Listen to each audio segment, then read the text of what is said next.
Hello मेरे प्यारे बच्चों, आशा करता हूँ आप लोग सब बढ़िया होंगे। तो इस वीडियो में हम लोग आईसीसी क्लास 9 कंसाइंस फिजिक्स से propagation of sound wave start करेंगे। तो सबसे पहला सवाल जो आता है हमारे दिमाग में कि साउंड किसे कहते हैं।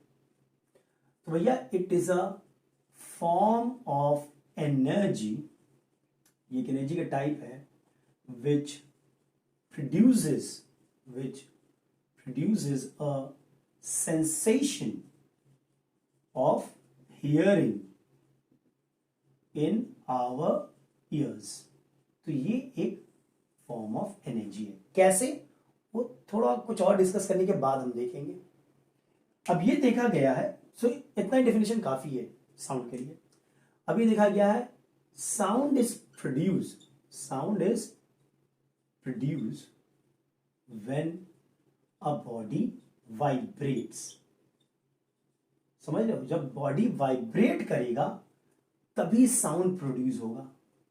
मतलब वाइब्रेटिंग बॉडी आप बोल सकते हो is a source of sound. बहुत सारे एग्जाम्पल है जो हम लोग रियल लाइफ में देखते हैं। जैसे कि आप ऐसा काम करो, एक रबर बैंड ले लो, एक एंड के रबर बैंड को अपने दांतों से होल्ड करो, दूसरे एंड को आप स्ट्रेच करके इस उंगली में रखो, और अगर बीच से उसको प्लग करेंगे हम, ठीक है, तो क्या होगा, टू एंड फ्रो मोशन होगा। आपको रबर बैंड क्या करेगा, वाइब्रेट करने लगेगा and you can here a sound.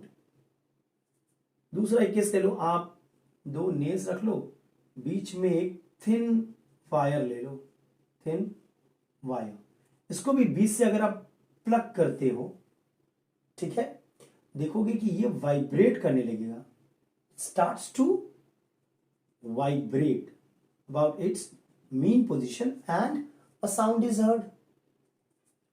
आप ऐसा करो, एक ट्विनिंग फॉर्क ले लो।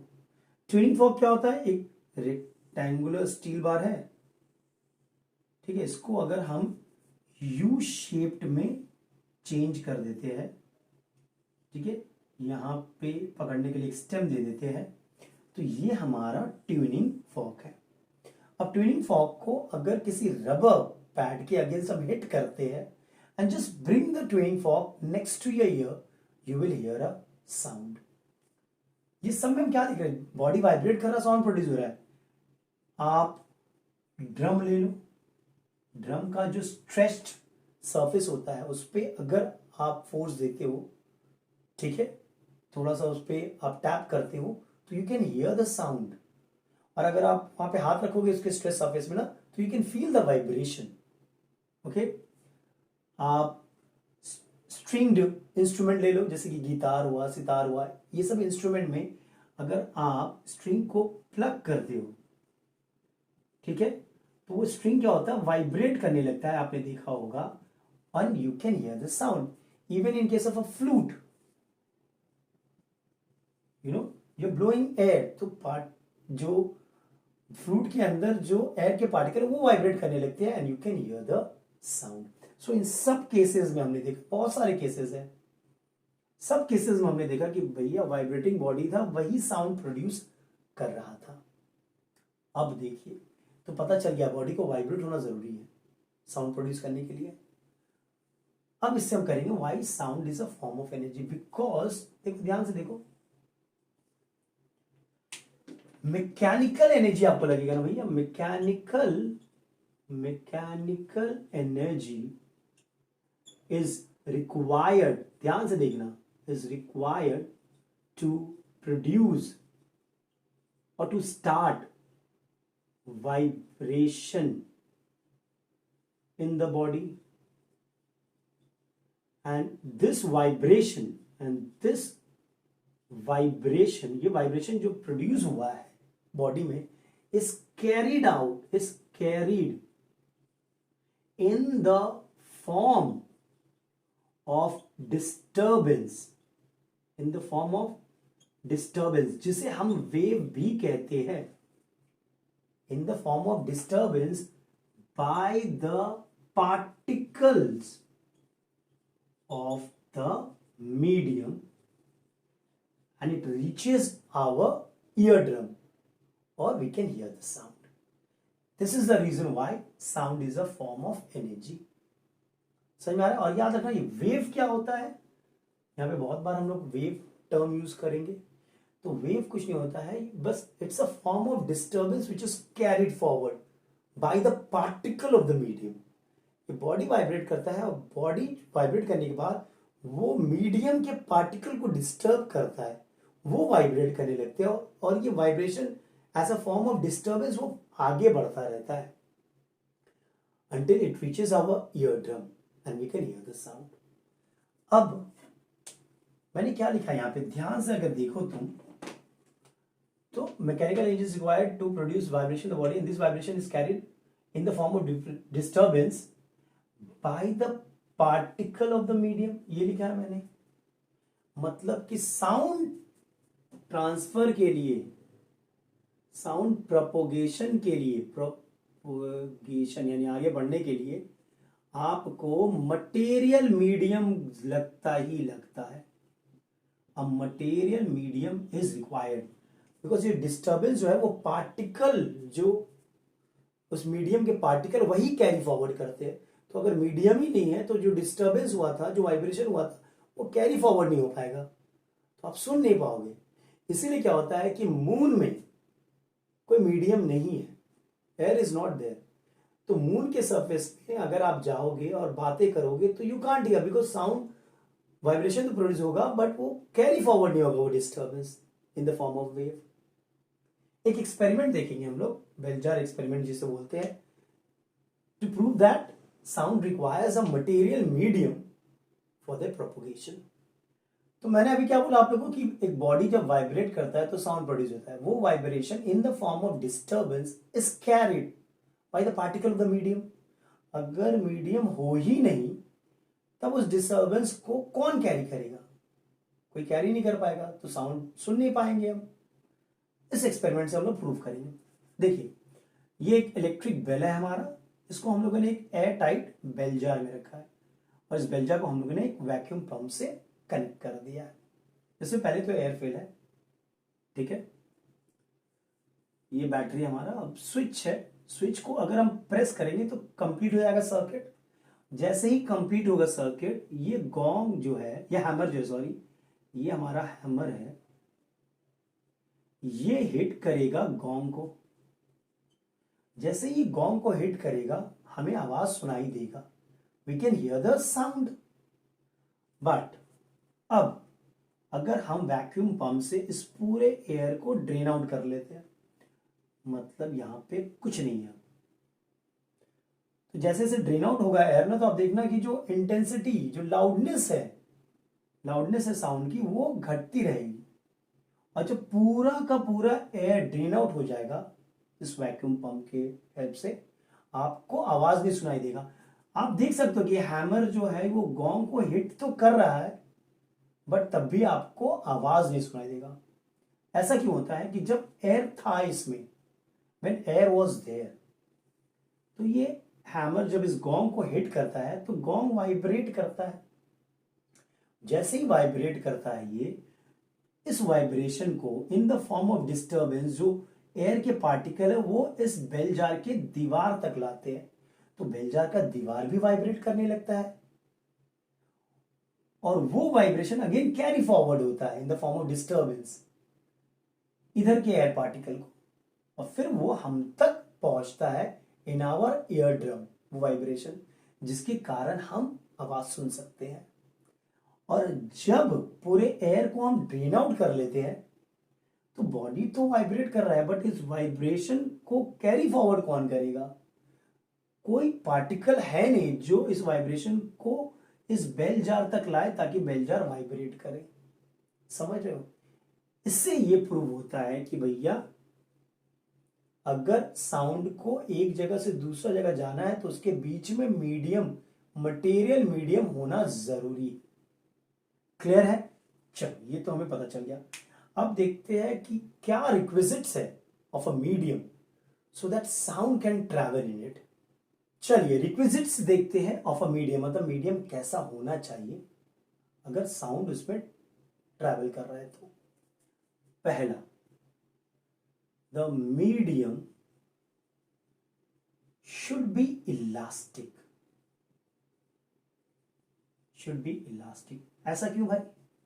क्योंकि मैंने क्या बोला, जो मीडियम के पार्टिकल वो वाइब्रेट करेंगे about the mean position, vibrate about the mean position, और इलास्टिक होंगे तभी तो वो वाइब्रेट करेंगे, वरना तो वाइब्रेट नहीं करेंगे, है कि नहीं? ठीक है। दूसरा, the medium must have inertia. ऐसा क्यों? ताकि particles can store mechanical energy, mechanical energy, इसीलिए मीडियम मस्ट हैव इनर्शिया। तीसरा, medium must be frictionless to minimise, या फिर बोल सकते हो सो दैट क्यों ऐसा होना चाहिए? So that there is no loss of sound during its propagation. जब वो आगे बढ़ रहा है तो लॉस ऑफ साउंड ना हो।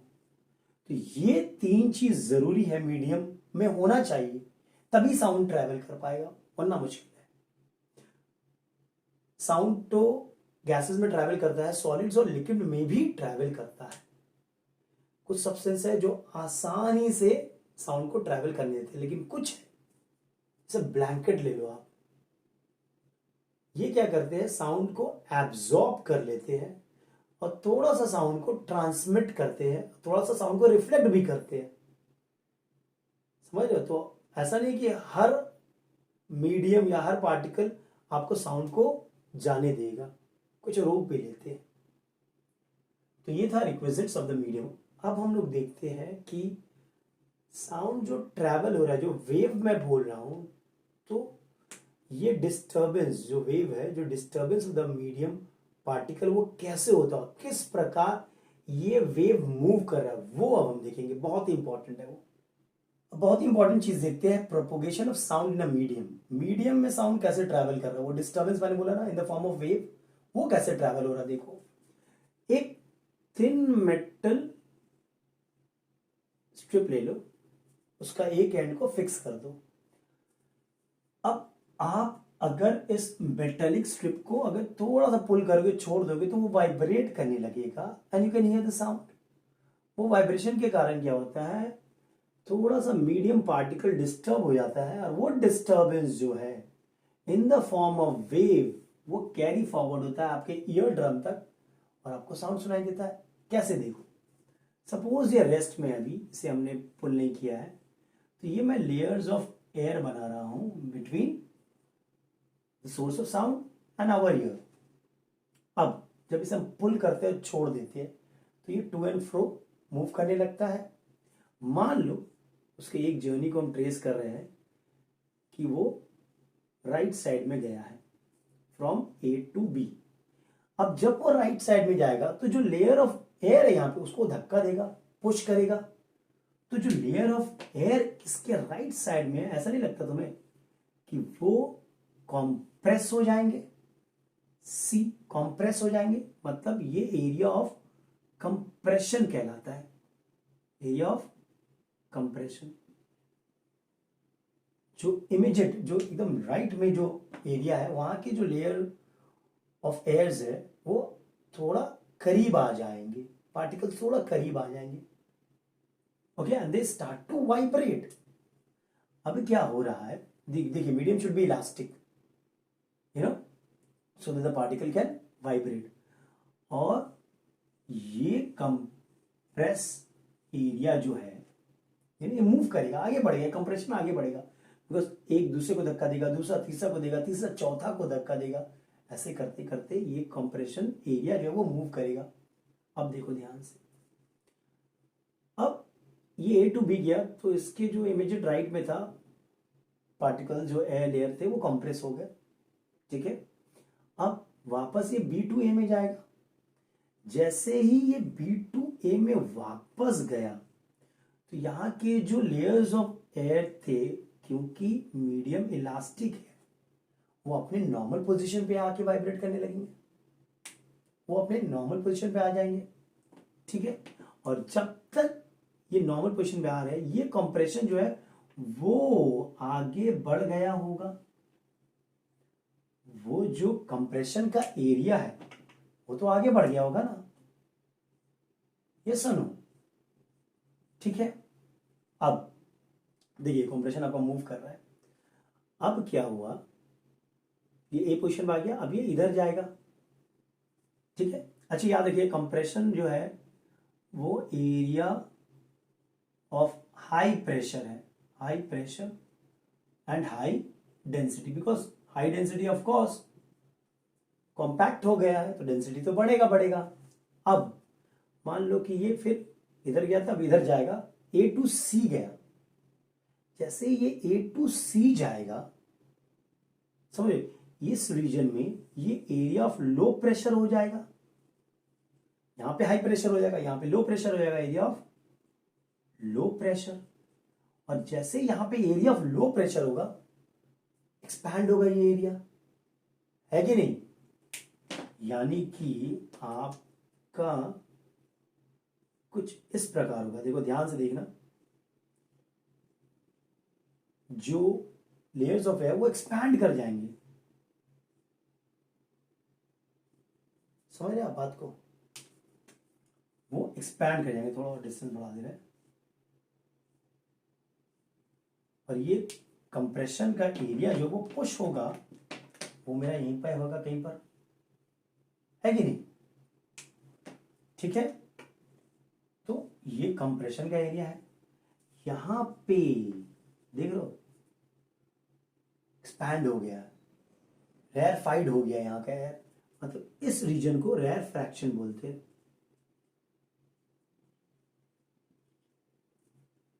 Okay, compression rarefaction. अब ये आर से हम डिनोट कर रहे हैं, इस रीजन को सी से डिनोट कर रहे हैं, ठीक है। अब जैसे ही C2A वापस आएगा तो ये जो रेयर फ्रैक्शन वाला जो रीजन है वो पुश हो जाएगा आगे, समझ लो। ये जैसे ही नॉर्मल पोजीशन पे आया, ये रेयर फ्रैक्शन का एरिया वो हो जाएगा पुश थोड़ा सा, ठीक है। और जो आपके एयर लेयर्स है वो वापस अपने पोजीशन पे आ जाएंगे। ये रेयर फ्रैक्शन का एरिया पुश हो गया है, यहां पे कंप्रेशन है, कंप्रेस्ड है, तो देखिए मूव कर रहा है कंप्रेशन और रेयर फ्रैक्शन। फिर ये चालू होगा, फिर कंप्रेशन एरिया आएगा, फिर पीछे जाएगा, फिर रेयर फ्रैक्शन एरिया आएगा। तो ऐसे करके कंप्रेशन और रेयर फ्रैक्शन के फॉर्म में ये vibration in the form of disturbance आगे बढ़ रहा है। और जैसे वो आपके ईयरड्रम को रीच करता है, you can hear the sound, समझ रहे हो। और वन वेव किसको बोलते हैं, वन वेव होता है one rear fraction plus one compression, उनको मिला के एक वेव बनता है।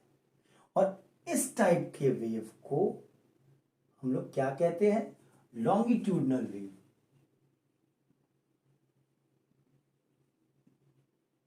यहां पे क्या होता है, जो एयर के पार्टिकल है वो वाइब्रेट करते हैं along its mean position, vibrate करते हैं। तो जो वाइब्रेशन का डायरेक्शन है, वेव का भी डायरेक्शन उसी दिशा में, वेव भी इधर मूव कर रहा है, पार्टिकल वाइब्रेट भी इसी डायरेक्शन में कर रहा है।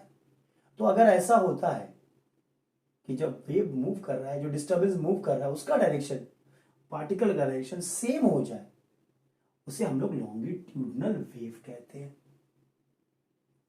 एयर में हमारा when sound travels longitudinal wave is formed, ठीक है।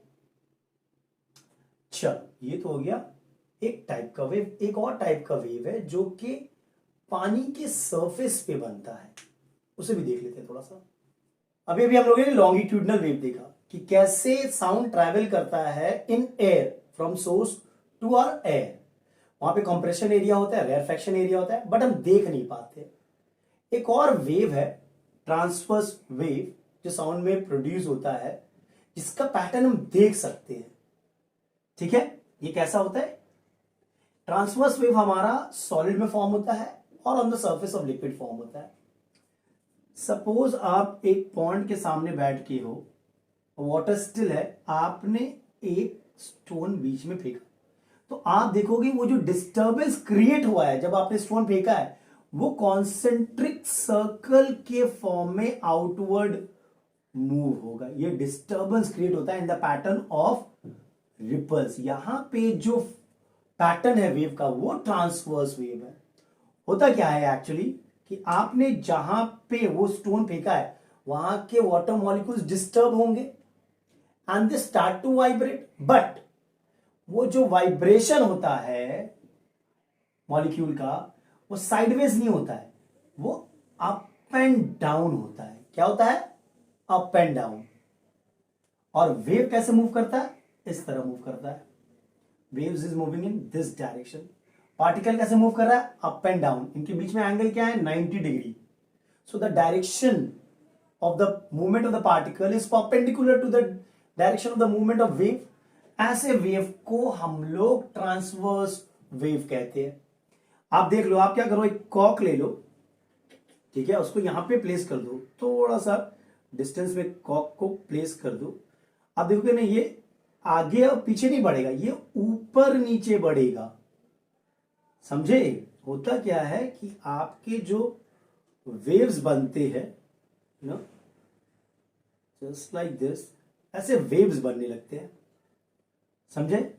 जो पार्टिकल है वो ऊपर नीचे मूवमेंट करता है और एक पार्टिकल दूसरे पार्टिकल को अपना एनर्जी देता है और खुद मेन पोजीशन पे आके रेस्ट में खुद मेन पोजीशन में आ जाता है। समझ रहे हो? और वैसे करके वो डिस्टर्बेंस आगे बढ़ता रहता है in the form of ripples. और जैसे कि वो एनर्जी पूरा ही, जो एनर्जी यहां पे मिला था, वो एनर्जी पूरा डिसिपेट हो जाता है, तो रिपल्स बनना बंद हो जाता है। अब जो वेव जो बन रहे हैं आपके, देखो ध्यान से, ये पोर्शन जो ऊपर की तरफ मैक्सिमम डिस्प्लेसमेंट हुआ है पार्टिकल का, इसको हम लोग क्रेस्ट बोलते हैं, और जो नीचे की तरफ जो गया है उसे हम लोग ट्रफ बोलते हैं। इस एरिया को समझ में आ गया? ऊपर वाला एरिया को क्रेस्ट और नीचे वाला एरिया को ट्रफ कहते हैं। यही हमारा ट्रांसवर्स वेव है, जिसका पैटर्न हम देख सकते हैं on the surface of liquid. समझ में आया ट्रांसवर्स वेव क्या होता है, कैसे बनता है? चलो अब देखते हैं कैरेक्टरिस्टिक ऑफ वेव मोशन। अब देखिए, जो मीडियम में वेव जो मूव कर रहा है, वेव मोशन जो हो रहा है, उसके कुछ कैरेक्टरिस्टिक देख लेते हैं। फर्स्ट क्या है? A wave is produced by the periodic disturbance